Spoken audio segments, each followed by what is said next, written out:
I'm delighted that Tim Gunn is here, and I want to confess that we've done a little bit of a bait and switch. All of you know Tim, of course, from Project Runway, where he's been the host for 13 seasons? 14. 14 seasons. He's also hosted several series of his own and is about to launch a brand new version of Project Runway called Project Runway Junior for high school kids. Yes, 13 to 17-year-olds. And that's they starting are next phenomenal. month. Yeah. But I think that a lot of you might not know that Tim is at his core an educator. 29 years. For 29 years. That's where we met. I met Tim when we were both working together at Parsons. But when was that, 25 or more? 27 years ago? Yes. Sorry. Thank you. Yeah. Caroline was only 2 at the time. Yeah. I was in my 20s, and he was blonde. It was a long time ago. But as design and design education is something Tim is passionate about, and there are few people who know more about that than Tim. So this is a great opportunity for us to ask Tim a little bit about his career path, but also at the end of this, you're welcome to ask him any questions you want, and if you want to explore the idea of design education and college pathways and things like that, he's a great resource for you all, and that's how we get him here year after year. So the first thing I would actually like to ask Tim is how he got to the place that he is now. Oh dear. How much time do we have? What I want all of you to know is you are in such an enviable position. You have the whole world and future ahead of you, and you can make of it whatever it is you decide you want to make, whatever passion drives you, whatever calling is speaking to you.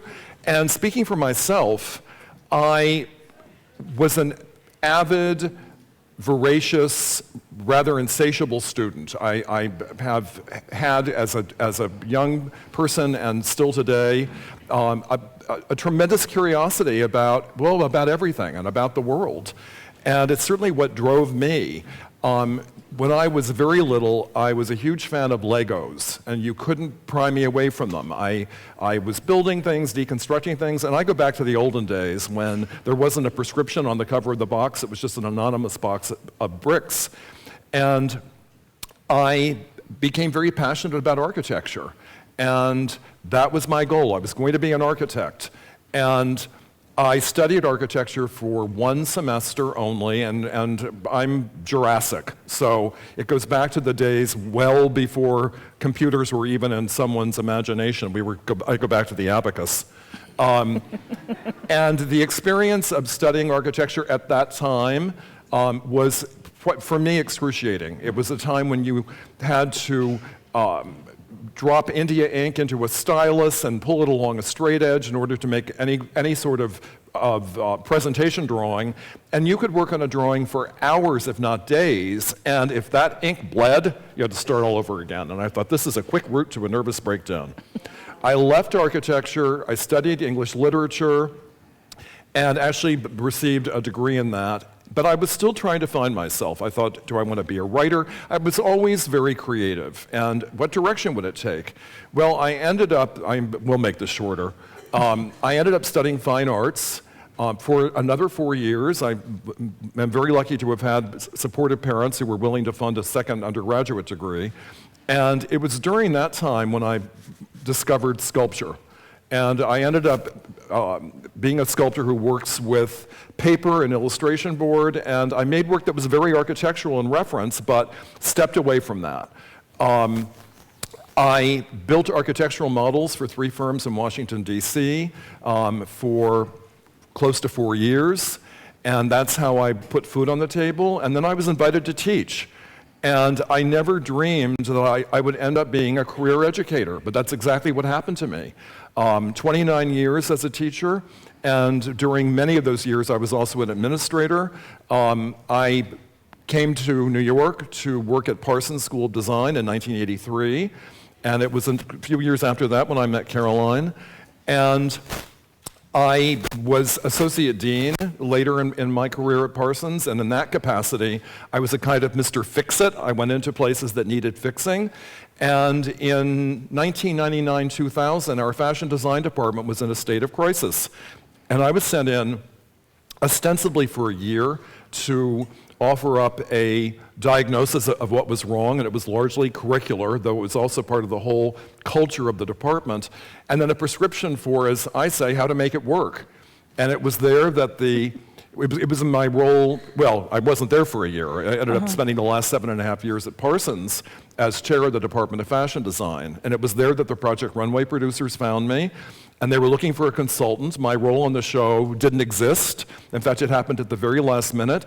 I believe, no one's ever said this, but I believe the producers were worried that the Project Runway designers would arrive in the workroom and no one would talk. They would just do their work, but by sending me in, or someone like me, to ask them some probing questions, they would be assured of some dialogue.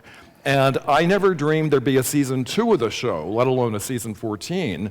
So very briefly, that's my serendipitous path, and I'm always talking about life's serendipitous path. You never know where it's going to take you, and you need to be alert for opportunities, and when something is looking as though it's percolating around you, you should examine it and decide whether it's worth nurturing and developing further. So I don't want you to think that you're ciphers and things will just happen to you. You have to accept responsibility for making things happen. And to me, that's very thrilling. I think one of the other things I'm struck by in that path is thinking that there was something you absolutely had to do, like be an architect, and have that not work out for you. And that was quite devastating.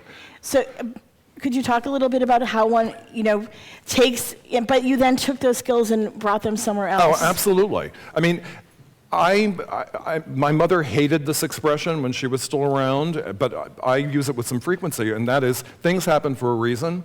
You don't always know what the reason is, but it will be revealed later. And that study of architecture, as excruciating and as disappointing as I found it to be, it was a wake-up call, in a manner of speaking. And I did learn skills there, especially discipline. And my cursive writing went away. I still print the way that one does when one's studying architecture. And the problem solving that was inherent in all of that became something that fueled me and helped me dissect situations as I was presented with them as life moved forward. And I have to say, I think I won't call my leaving my study of architecture I wouldn't call it a failure, but I will say, I'll repeat, it was very disappointing. And we learn from these experiences. And when things just go swimmingly well and all the pieces come together perfectly and there's no doubt or questioning, I don't know how much we learn from that. I think we learn much more from taking risks and throwing the dice and seeing what happens. When we just remain in a comfortable place and stagnate, in a manner of speaking, I don't believe that we discover anything new. I believe that stagnant state is a kind of inertia, and it's important to take risks. I always say, I would tell my students this all the time, when you feel in your core a little uneasy, a little scared, nervous, you have anxiety, something important is happening, something that you really need to examine. If you have just a state of ease and comfort and you're feeling, well, at peace with what's going on, I don't believe the needle's moving forward.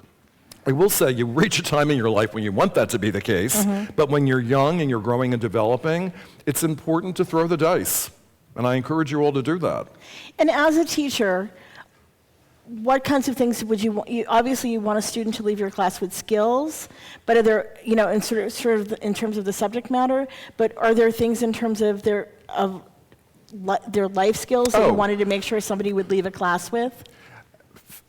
Yes. I mean, I was always, well, still am, intent upon telling young people, my students, even the Project Runway designers, that qualities of character are just as important as your conceptual abilities, your technical abilities, and how good you are at executing that work. Being a good citizen of the world, giving back, giving of yourself in any way, volunteering, and just being a responsible citizen of the world, to me, is critically, critically important.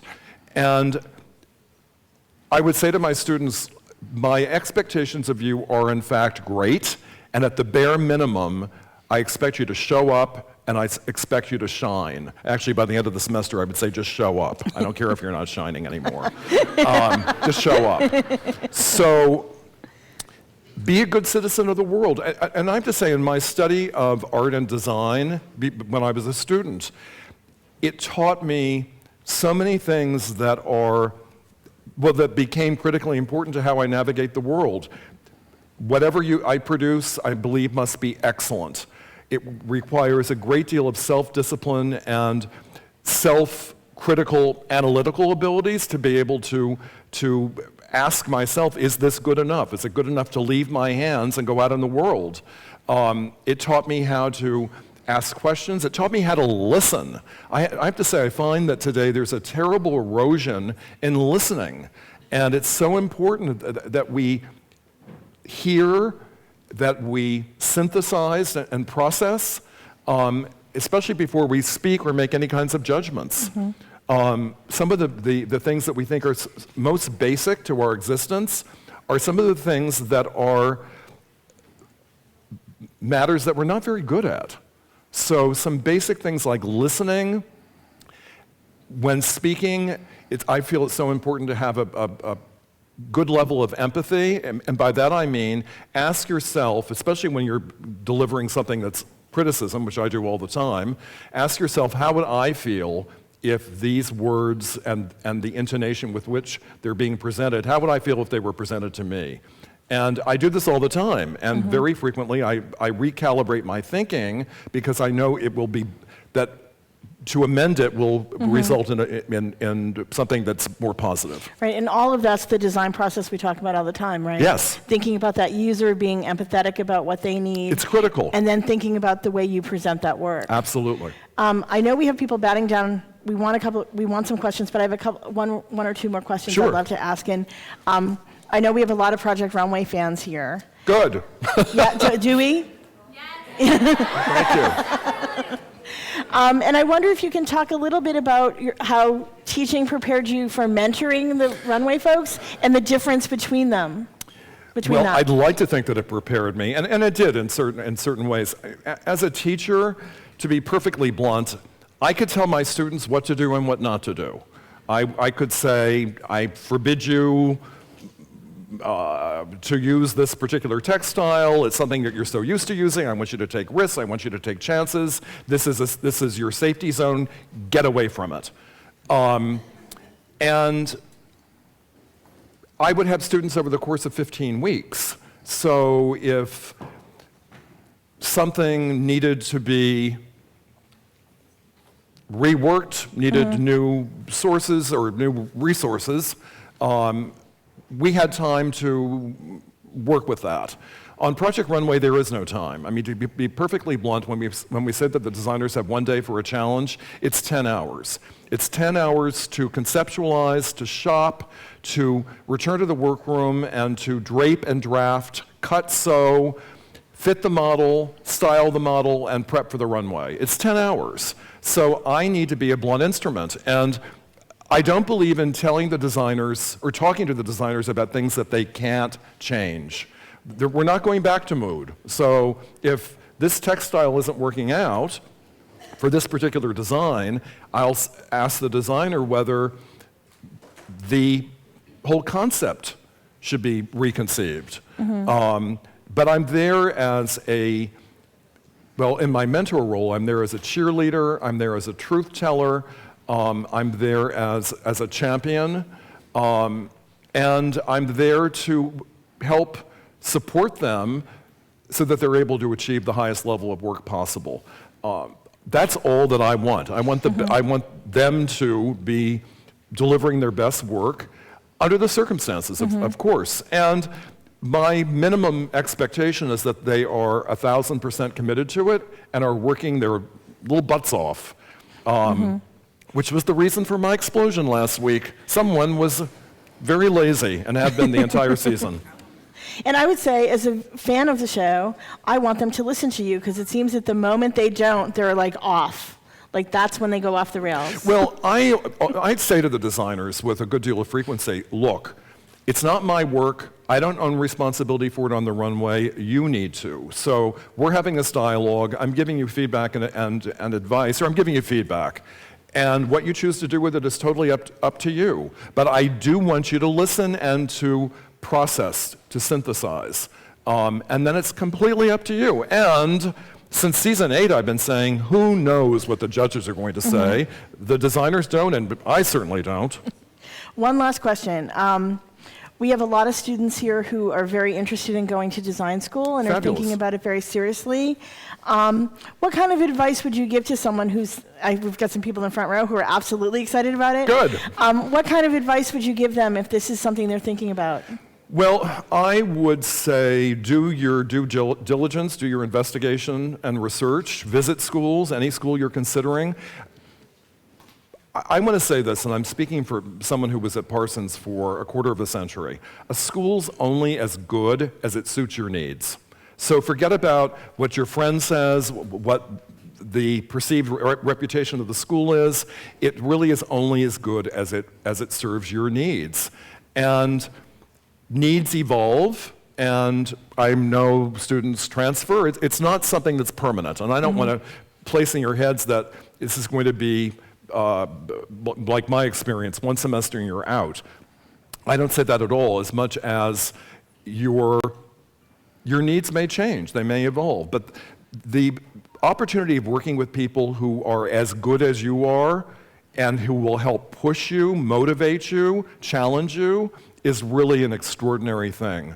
And I know for me, when I studied art and design and was in a conservatory-like environment, I felt at home. I felt as though I'd been unshackled. I felt as though I was with all these kindred spirits, because I was. And I made friends for life. These are people with whom I still interact, and we help each other. And it's a life bonding experience, and it's quite extraordinary. Quite extraordinary. I see Michelle's here with a mic. And I know that a lot of kids have questions, and I know I challenged the Chad kids to come up with some, as well as our New York kids and the kids from Kansas. So if you have a question, please raise your hand, and somebody with a mic will come over. And I want you all to know what I'm doing ever so rudely with this phone. I want to take a selfie of all of us. So bear with me. I'm disrupting the whole thing. All right? Got it. Let's do it again. Okay, I just derailed everything. All right, everyone. All right, now let's get to questions. All right, that's done. All right, back for questions. I just ruined the whole thing. At least they're not shy. No, it's great. All right, everyone. All right, we need everybody to sit back down. Everyone sit back down. Let's get questions. If you have a question, why don't you go over to Michelle? That's good. And could you tell us what your name is and where you're from? Hello. Hi, Tim. I love you so much. Hi. I love the art show. Can everybody... My name is Terrence, and I'm from Brooklyn. And I just want to ask them, do you believe in a creative block or a mental block? And if so, how do you deal with it? I'm sorry, would you mind repeating that? Do you believe in a creative block for a designer? Oh, or a mental creative block? Yes. How do you deal with it? Can I be honest with you? I have no patience for it, and I have it myself. You have to make yourself work, even if it's only for a half an hour a day. You have to just make yourself do it, because the block can become a very handy excuse when you just think, oh, I'm too tired, I'm creatively, mentally spent. Just work through it. It's like a long-distance runner. Just work right through the wall. I would not entertain the block or indulge it in any way at all. And you know, the project runway designers go through this. I'm always saying to them about halfway through the season, well, the good news is you're still here, and the bad news is you're still here, because they're mentally, physically, creatively, emotionally spent, and they have to rally and keep working. They don't have the luxury of, I mean, unless they win a challenge and they have immunity. But I've never seen a designer take advantage of that and just go sleep in the designer's lounge. They want to win again, so work through it. And you know, I have to tell you too, living in this city, I know not all of you do, but you're from major metropolitan areas, there's so much to inspire. Just riding on the subway, getting here was, I mean, I saw a lot of don't let this happen to you, but a lot that was really inspiring. This museum, just the city, take a walk, the country for that matter, the countryside. I visited our Paris campus for Parsons at some point in the mid-1990s, and, well, no, I'm sorry, it was in the 2000s. I was checking up on my fashion students. They were there for a year abroad. And I asked them, how are you? And they said, oh, we're so bored. You're in Paris, France. What do you mean you're bored? Right. I said, get out of these workrooms and go explore the city. So work through it. And I think there's something to be said for this idea that although everything might not be great, things can always get better. Absolutely. I think one of the things, I was actually, when I met Tim, I taught at Parsons, but I taught English. I was not a designer. And one of the things that always impressed me about the Parsons students is that they looked at creativity like it was a muscle that you had to use, and not as some magic thing that would only appear to on your shoulder, you know, and then would come and go, but it was something that you constantly had to use. That's perfect. I love that. It's a muscle. Yes, and you have to use it, develop it. Hi. Hi. My name is Joshua from Philadelphia, and my question is, what has been your greatest accomplishment? Well, I have a lot to be proud of, I have to say, and thank you, Joshua, for the question. What I believe I'm most proud of was retooling the fashion department at Parsons. That was a tremendously daunting task, and it required that I keep one thing central to me, which was what is best for the students. And the entire curriculum was thrown out the window. Caroline helped develop the fashion history program, which had not existed. And it was all about what's best for you. And we had faculty who'd been there for decades, and some of them were on board and some of them were not. And some of the most difficult things I did was to say to people, I'm sorry, if you're not on board with the change, then we're going to have to wave bye-bye. And that very first curricular change produced some famous designers. It did indeed. We want to share that with the room. Well, the Proenza Schooler boys, Jack McCullough and Lazaro Hernandez, were part of the first year of the new curriculum. And I have to say that I'm hugely proud of them, of course, but the faculty really resisted tremendously my approving Jack and Lazaro working as a collaborative team. They said, no, everyone's a solo. And I said, this industry isn't a solo. This industry is collaborative. And if we can't foster and nurture this collaborative process here within the safety net of the academy, who else can do this? So we had collaborations for every year after that, and far too many of them were successful for it to be just a coincidence. Hi. Hi, Tim. I'm a huge fan. Carol. Thank you. Earlier you mentioned about the danger of being stagnant and being in your comfort zone. Yes. What advice do you have to get out of your comfort zone? Well, it goes back to what I was saying about an opportunity that makes you feel nervous, uneasy. It may give you self-doubts. Try it. Try it. You will.